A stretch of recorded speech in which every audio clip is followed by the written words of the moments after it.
So you all got my message about the homework being due tomorrow instead of today? Okay. And I'm starting to grade your tests. I had a couple other to do before that one, so that's what I'm doing now. So, you know, for whatever that's worth.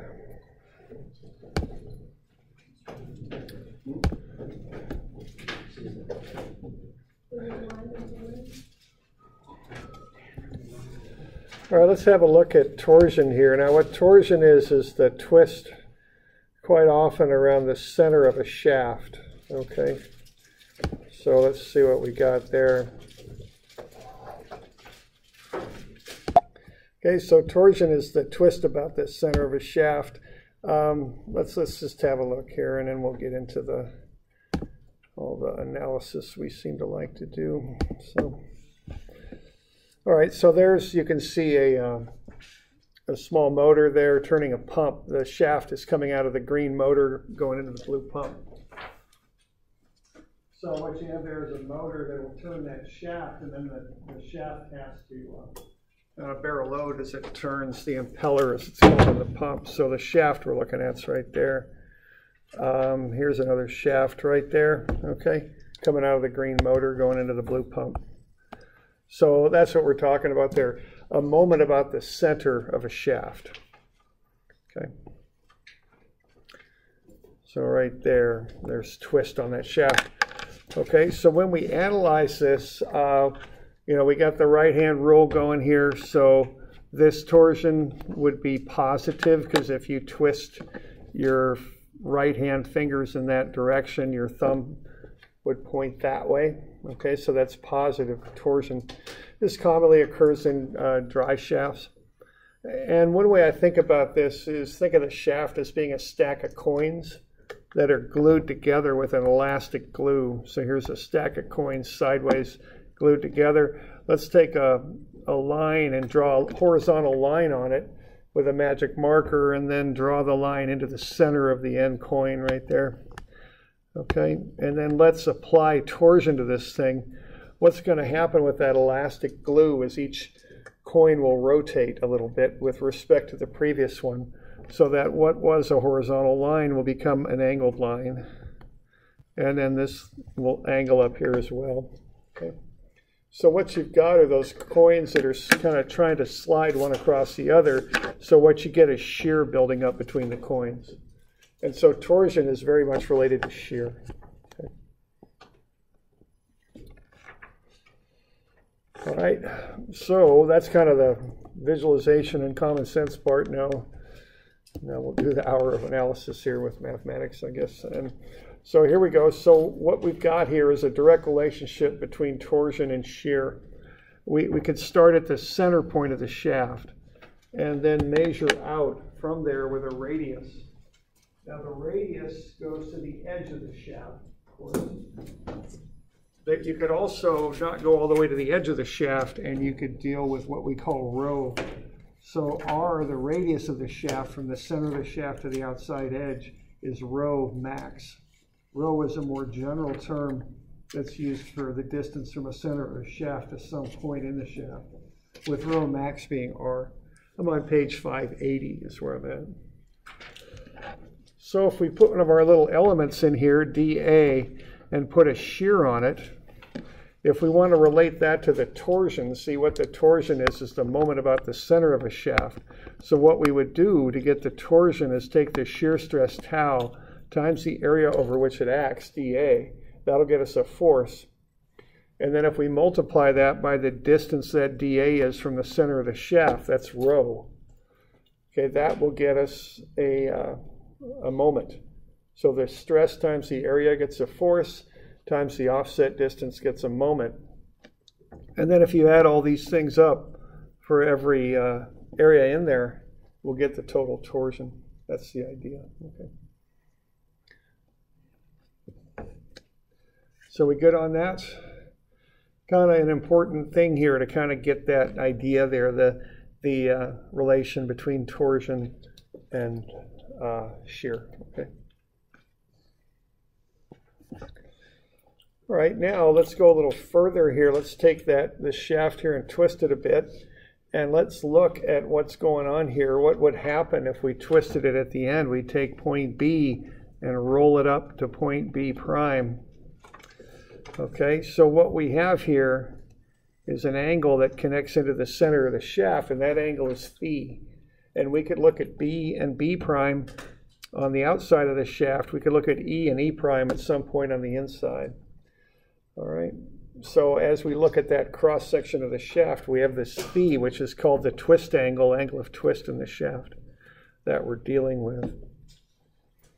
All right. Now, if we're measuring phi in radians, what we have is the distance of an arc is equal to the radius times the angle in radians. Okay, so I guess we could call it rho times phi is the arc distance, okay? Okay, and so that's from E to E prime, we would use rho. From B to B prime, we would use R, okay? You okay with that? Okay. Because what we're going to do next is take the outside surface, and that surface that runs from E to E prime, it's basically, think of like a paper towel around a roll there. We're going to take it off and lay it flat on the table, so we'll get two triangles. The one on the left is the most extreme one. That's on the outside of the shaft. We're going from B to B prime. Then the one on the right just goes from E to E prime. That's on the inside of the shaft. So what we got for these distances here is R phi, which is delta R, and rho times phi, which is delta rho. Okay. The lengths are the same. Notice the twist angle is the same too. Phi is the same for both of those. But we get a more extreme triangle when we use the one on the outside of the shaft, okay? Because this line, this arc distance here that we're laying out flat is bigger. So that's going to increase this angle here. Okay, and that's called gamma R, and this is called gamma rho. And what that is the shear strain building up in the shaft. It's not called gamma, by accident or anything. That's purposely called gamma because that's a shear strain. Okay, and if you look at a shaft here, what happens when you twist it is you've got this square element here. If I twist that element will no longer be square. It'll turn into a rhombus. And so what you've got there, if you look at this being a right angle, is that's gamma right there, see? And that's equivalent to this angle that I'm labeling gamma on that triangle. Okay? So we've got the shear stress adding up to get us the total torsion, and we've also got this idea of taking this square element, rolling it up. It turns into a rhombus, and that little angle in there is the shear strain, as we were just studying here a few days ago. And these two angles are equivalent. So what we're seeing here is that for one angle at twist on the cross-section of the shaft, phi, you get different shear strains, and the maximum shear strain occurs on the edge of the shaft. Okay. And the further out from the center you get, the more extreme that shear strain becomes. So generally speaking, the shear strain relates to the shear stress, so the stress and the strain will get maximized on the outside of the shaft. So if you're going to have a shear failure on a shaft, that's where it's going to start. That's where it's going to propagate from, is the outside, because that's got the most extreme bending, the most extreme stress. Okay. And then the other thing here is the shear strain to the distance out from the center is a linear constant. All that means is as you get further out from the center, you have a proportional increase in shear strain, which will get you a proportional increase in shear stress. Okay. So with these shafts, the further out from the center you go, the more extreme the shear gets. Okay. That's the idea. So these things commonly fail in shear, and those shears will propagate from the outside.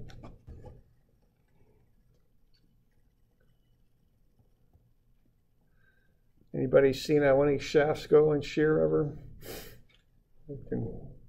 That's a dry shaft that can get a little exciting. I had a power shaft like that on a hay swather snap on me once, and that interesting 10 seconds there of my life trying to figure out what the heck was going on and trying to shut the thing down. Okay. Mechanic had the typical comment, oh yeah, we knew that thing was going to go pretty soon.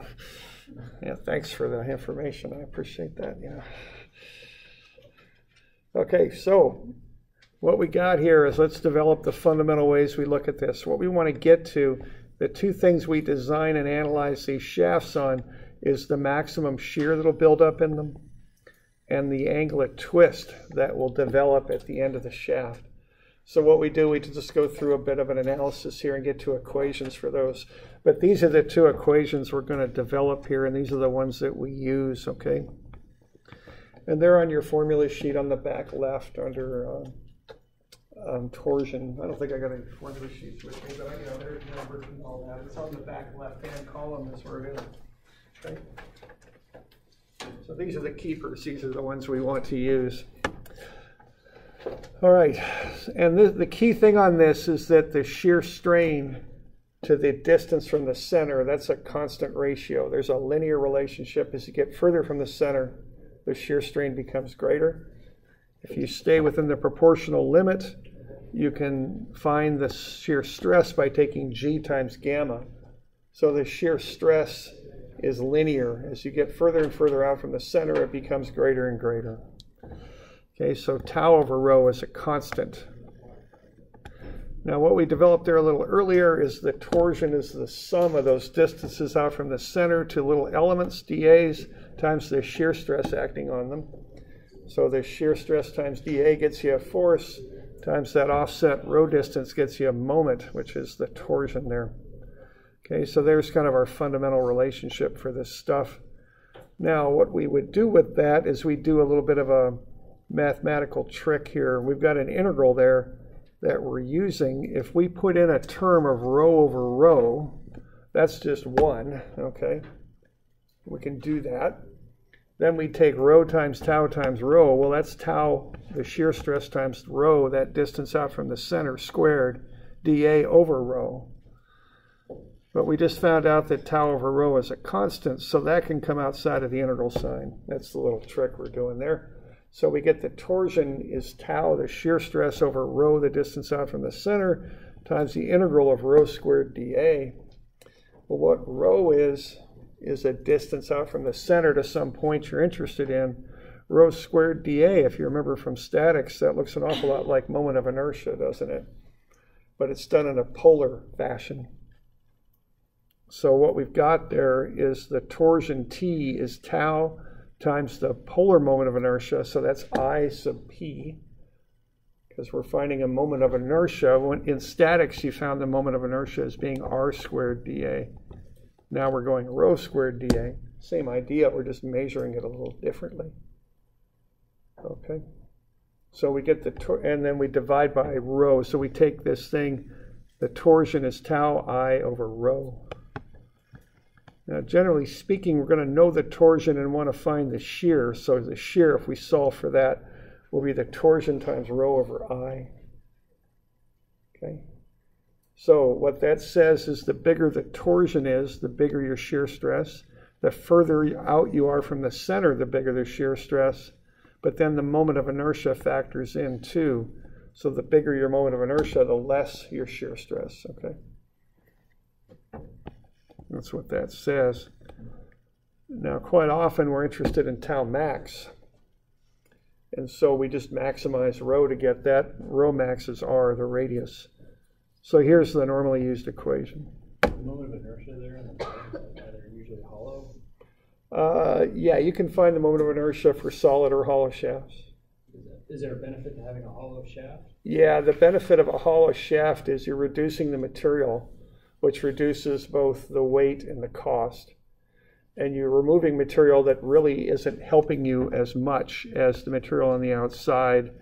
And I don't know how much you remember from statics, but you know, if you, what we're going to do here, we're going to take a shaft like that, and then we're going to measure from this central axis out with a rho distance to get our moment of inertia. So the material that helps us the most is the material that has the biggest distance out from the center, which is rho. So that material in the center of the shaft doesn't do us nearly as much good as the material on the outside. It's a similar concept. What we talked about in statics more was I-beams. But they build I-beams like this on purpose because they're trying to get that material out away from the center and put it where it really helps. Same thing with a hollow shaft. The other thing is I think the fabrication is fairly straightforward on them too. So it's a fairly common thing to do. Okay.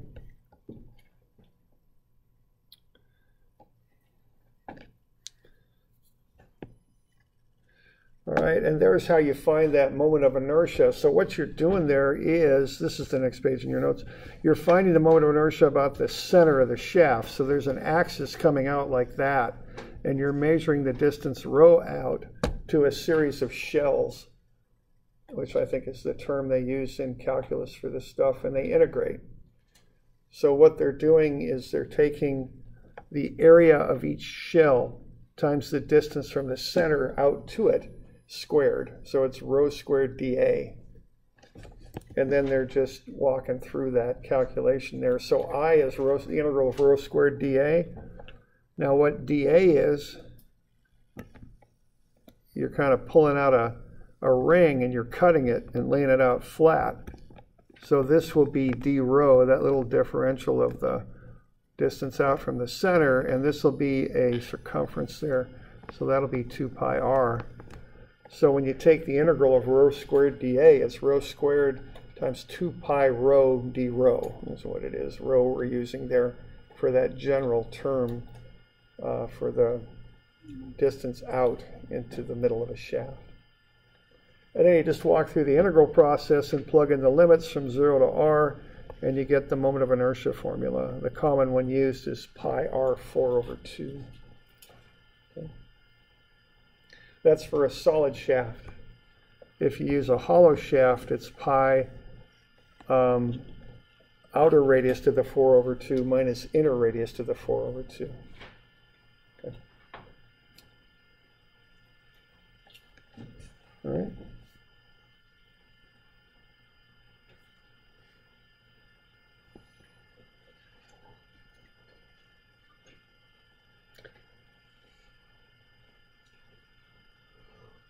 So we good on that so far? So this is the formula that we use to analyze shafts for stress. Tau max is TR/I. And then I is found using those formulas right there. Okay. Now the other thing we care about is the twist angle. You can't often have too much twist on a shaft, especially if it's moving. If you've got like the way I think about this may not be entirely, completely realistic, but it's kind of the idea. If you work on cars at all, you've got timing that's involved in cars. You've got the stroke of the piston, and you've got to time that with the valves and when they open, and that's got to be very precise. You got the shaft turning at whatever 3,000 RPM. You got to have real precise timing between the valves and the piston, all of which are controlled by that shaft. Well, if the shaft starts to twist a lot, that can throw your timing off on when the valves open, and with respect to when the piston reaches top dead center and those kind of things. And that could mess up how your engine functions, okay? So you can't have a lot of twist in a drive shaft sometimes because it can throw things off mechanically, throw things out of alignment and out of timing. Okay. So the other thing we analyze for here is twist angle in a shaft. Okay. So that's just based on this definition here. Gamma is R⁻L. So gamma is the shear strain. R⁻ is this arc distance, and L is the length. Okay. So we're just taking that little section of the shaft there and laying it flat out like a triangle and getting the shear strain. We can back solve that for phi, so the angle of twist is the shear strain times the length over r. We can throw in a term of g/g in there. Our intent with doing that is to take G times gamma and get tau. So our twist angle then is the shear stress times the length over Rg. But we'd like to relate it to torsion, so we pop in our expression now for tau, excuse me, Tr over I into that expression. So we get the twist angle is TRL over IRG. The R's cancel and you get your expression for twist angle. So here's the other formula that we use. Twist angle is torsion times the length over IG. So the more torsion you've got, and the longer the shaft is, the more twist angle you get. Okay, the twist angle's on the front of the shaft. So as the shaft gets longer and longer, you've got more opportunity for that line to twist. Okay, so it'll wrap up more as it gets longer and longer.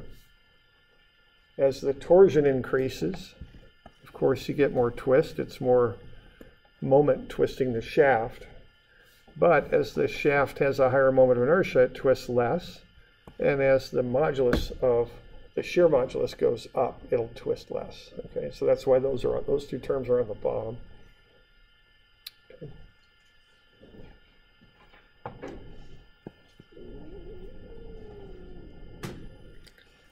All right, so those are the two keepers right there. These two formulas, they're on the back of your formula sheet. Got any questions on that stuff or comments?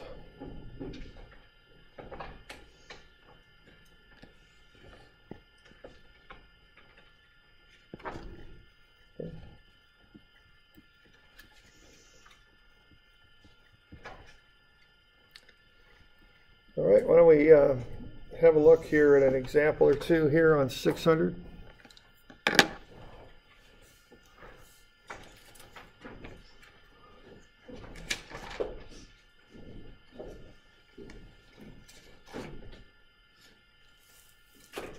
So let's apply this torsion to the shaft. And let's just run those basic equations. Let's see what the maximum shearing stress is and how much twist we've got. So what we got going on here is a hollow shaft. So we'll apply this formula here. The moment of inertia is pi over 2 r outer radius to the 4 minus inner radius to the 4. Now, when you're given shafts, 9 times out of 10, they're defined by diameters. Round things usually are. So remember to take half the diameter to get the radius before you run the formula here. So we're taking the radii there to the 4th power and subtracting them and taking them times pi over 2, and that'll get us I 3.94 times 10 to the minus 6 meters to the 4. Now, meters to the 4 is a really big unit, so we typically get very small numbers. Typically, something times 10 to the minus 6 is usually what we end up with. So a couple of things I look at here when I start a torsion problem. One thing is I find the moment of inertia. That works its way into about every formula you do when you're doing torsion. And then also, I also watch units on this, okay? So for instance, I've converted these centimeters into meters down in the formula below. I'm not going to use 140 centimeters. I'd use 1.4 meters. Get everything in standard units. Remember to do that. There seem to be a lot of unit conversions that you need to do with shafts too. So that's always the first thing I do with these torsion problems is get the moment of inertia figured up on a polar definition, and then I get everything converted into standard units, meters and newtons for metrics, and I use inches and pounds for English. Okay, so it's just important that all the units will match. All right, then you just run the equations. It just kind of is what it is there. So tau is TR over I, and phi is TL over IG. I carry the units through and just making sure everything matches. So tau there is 210 Newton meters times 0.04 meters. That's the radius divided by I. And when I'm in metrics, I keep everything in standard units. I end up with 2.13 times 10 to the 6. And 10 to the 6 newtons per meter squared is a megapascal. So there's the shear stress. And then the twist angle, 210 newton meters, 1.4 meter length, 3.94 times 10 to the minus 6 meters to the 4, and 3.6 times 10 to the 9 newtons per meter squared for G. That's the shear modulus. Okay, now that comes out to be 0.0207. Now that's radians is what that is. So remember, these angular things come out in radians. So I'll convert that into degrees. You know, it's hard for me to visualize 0.0207 radians. I got a much better handle on 1.19 degrees is than some measure in radians. So that shaft's going to twist a little bit more than a degree. And then the shear stress will be 2.13 megapascals. So if this is something I'm working with, I'm going to have a look at the material that I made the shaft out of and see if it can handle that. You know, can whatever I made that shaft out of handle 2.13 megapascals? And then if I'm doing something with that shaft, I'm going to see, you know, can I tolerate 1.198 degrees of twist in that thing? Will it still function properly? You know, if you get with an old car, if you, I don't know how many people still do that, you know, and people used to go out and work on their cars a lot, but, you know, old school cars, you had to time them, you know, there's something called top dead center, and you'd have to retard the spark a little bit because you didn't want the spark plug to go off right at top dead center because it wasn't the most efficient way to run an engine. So you take the distributor, I think, and twist it just a bit. You get a timing light on there, and you had a mark on the fan belt, and you kind of delay things a little bit, which isn't quite, you know, I don't think the shaft was twisting that much, but that's kind of the idea here when I'm talking about with the timing. Okay. You know, if that shaft is spinning, that 1.19 degrees of twist might affect how the whole mechanism works. It could change things. Okay. All right. So that's the basics of it right there. And then we'll just do variations on this. I guess, you know, we'll look at different situations and how we handle them. All right, so on 602, we've got another one. So this is more of a,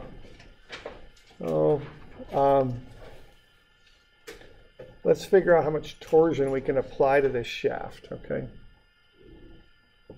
So we're given parameters, things we cannot exceed, okay?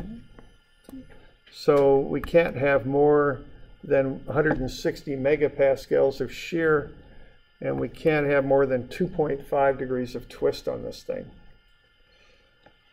So as I was just saying there, right off the bat, I get moment of inertia calculated. That's just a solid shaft, so it's just pi over 2 r to the 4. 20.4 times 10 to the minus 6 meters to the 4. And then I'm given the twist angle in degrees, but you know, which is a very normal unit that I'm used to. But for these formulas, I got to get it into radians. So I convert that. It's 0.0436.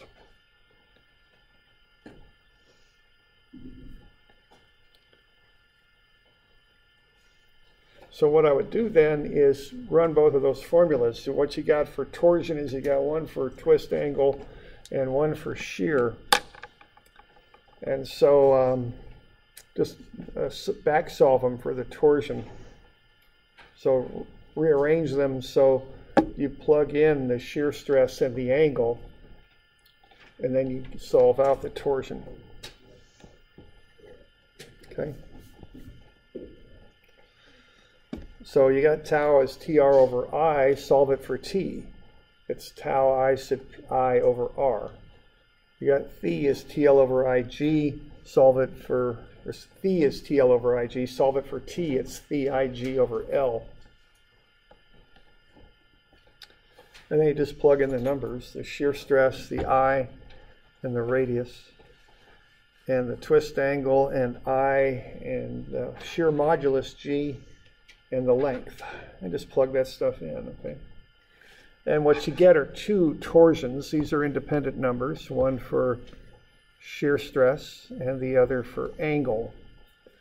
So what we're saying here is if we apply a torsion of 54,287 Newton meters, what we're going to get out is, if we apply that torsion, we're going to get a shear stress of 160 megapascals. And if we apply a torsion of 26,600 Newton meters, the shaft will twist 2.5 degrees. That's what we're getting out of that. Okay.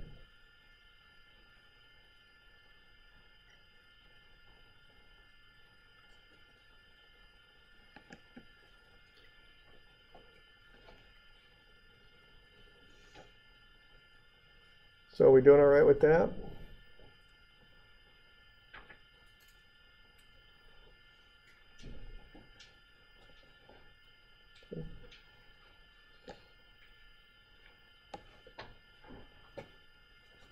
So what's the maximum allowable torsion?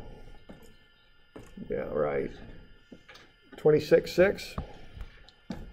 Okay, now I kind of doing this on purpose because I was trying to trick you. People see that word maximum, and sometimes they want to pick the bigger one, but that's not what we're after. We're after what's the allowable torsion.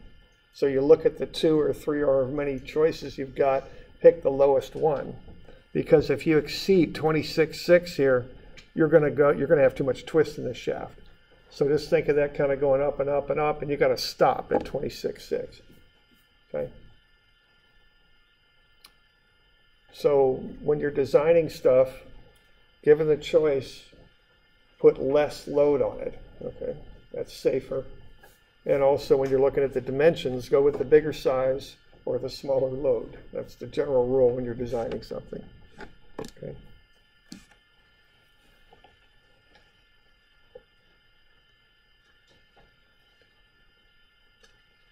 So we good with that?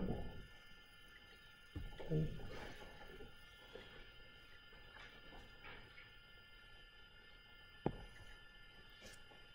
So the 26.6 governs. That's as high as you can go. If you go any higher, you'll have too much twist in the shaft. So you got to stop when you hit 26.6. Okay.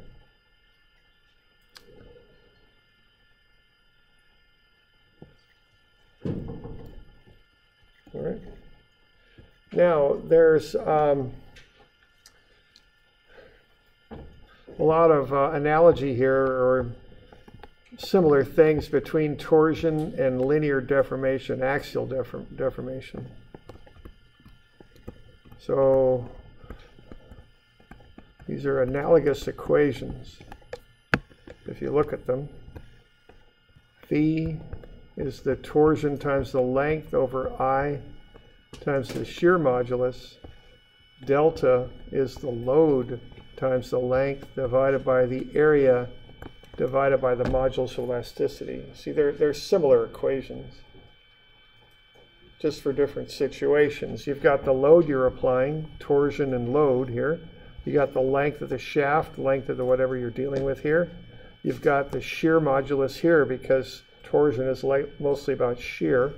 You got the modulus elasticity there because delta is for axial deformation. And then you've got the thing that helps you resist what you're applying, which is I for a shaft. The bigger I is, the more it'll resist the torsional load. The analogy for a linear situation is just the area. See? So those are analogous equations. I guess I need equations. There we go. All right. So what we can do, we'll do a couple of things here when we're dealing with torsion that show that similarity. And here's one. You might remember when you deal with a axially loaded bar, if you got more than one load on it, you break it up into pieces, find the internal load in each piece, find the deltas, and then add them together sequentially to get the total delta. Okay. Well, you can do the same thing for a shaft, okay? And this comes up fairly often if you've got a motor. You know, if you've ever been in factories and things, sometimes they'll have one motor with one drive shaft and a bunch of pulleys taking power off of that to run different implements and things. Well, you can have multiple torsional loads on a shaft. It's quite common. So let's say this thing spins at 1750 RPM. Let's find the angle of twist of C and the angle of twist of C with respect to B. And let's see what the time difference would be if that thing's spinning at 1750 RPM between when B and C hit top dead center, which is 12 o'clock. Okay. I give you the shear modulus and I give you the diameters of the shafts. I give you the lengths of the shafts. So we got to find T here. Okay. I went ahead and calculated the moments of inertia right there. It's down in the middle of the page. So what we're going to do is break this shaft up into pieces and find the internal torsion in each piece of the shaft, just like we did when we did axial deformation. Okay. So the first here is to find the reactive torsion, T sub A. So what I'm going to do, I'm going to use this model down here and solve for T sub A, the torsion at A, which is a reactive torsion. So what I've got there is the torsion at A plus 120 plus 80 is equal to 0. Because if that shaft is not accelerating, then the torsions on it are balanced. Okay. So when I solve for the torsion at A, if that shaft is in equilibrium, i.e. it's not accelerating, it's negative 200. So I'll work my way out from A now, knowing that this torsion is negative 200. Okay.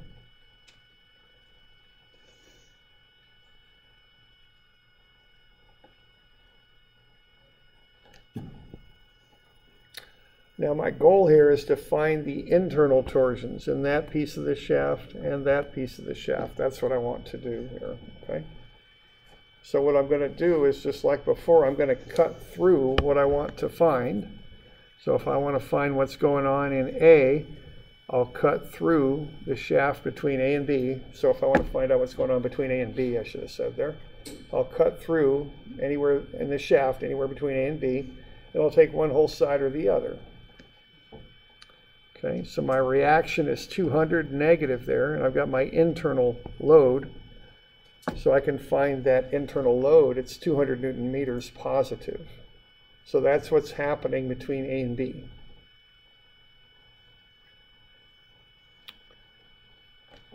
And I'm taking kind of a formal approach here to doing that. You know, I'm cutting and taking the left-hand side and solving for the internal torsion there.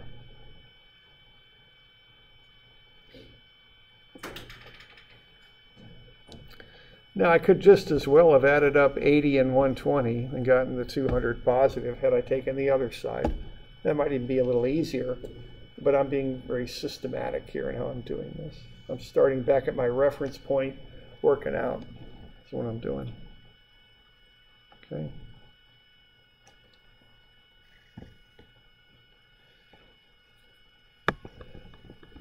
Now, if I want to find the torsion between B and C, I can do the same thing.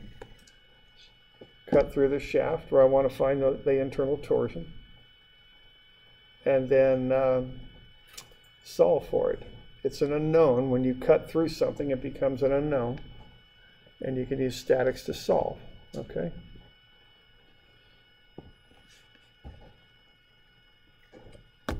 So I'll have 200 negative, 120 positive, and the torsion between B and C.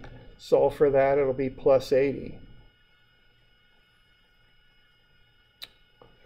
So what I've got now are the internal torsions, A, B, and BC.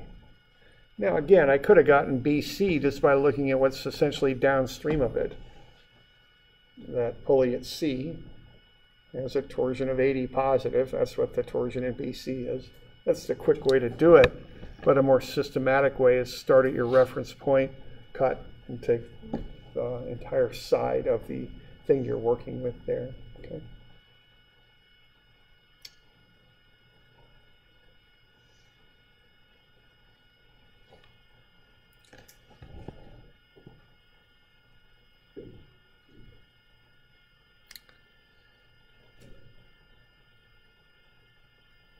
Okay. All right, so I got the internal torsions. I'm given the lengths. I found I. And I've got G. So from here on in, it's just a matter of filling in a table and calcing up these deltas, or these phis, I should say. So 200.8, 1.27 times 10 to the minus 6, and 7 times 10 to the 9. And just take 200 Newton meters times 0.8 meters over 1.27 times 10 to the minus 6 meters to the 4 over 7 times 10 to the 9 newtons per meter squared, and I'll get the angle. That's the angle of B with respect to A is what that is, okay?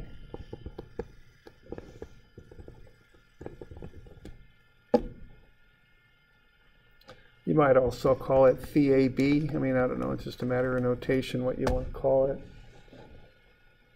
So with respect to A, B is going to twist a little bit, a positive 0.1797 radians. Okay.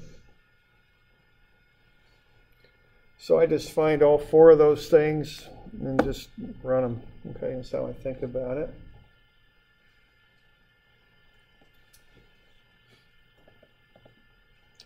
And then I can do the same thing for BC. Okay.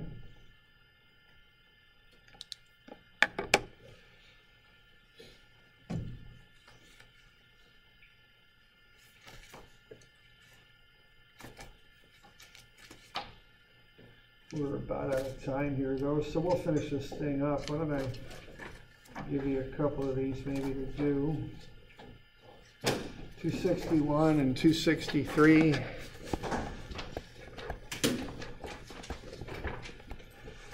And then, yeah, 272. Make these due on Monday, I think. I'm not going to grade them any sooner, so that'll be the 14th. Okay. So 261, 263, 272.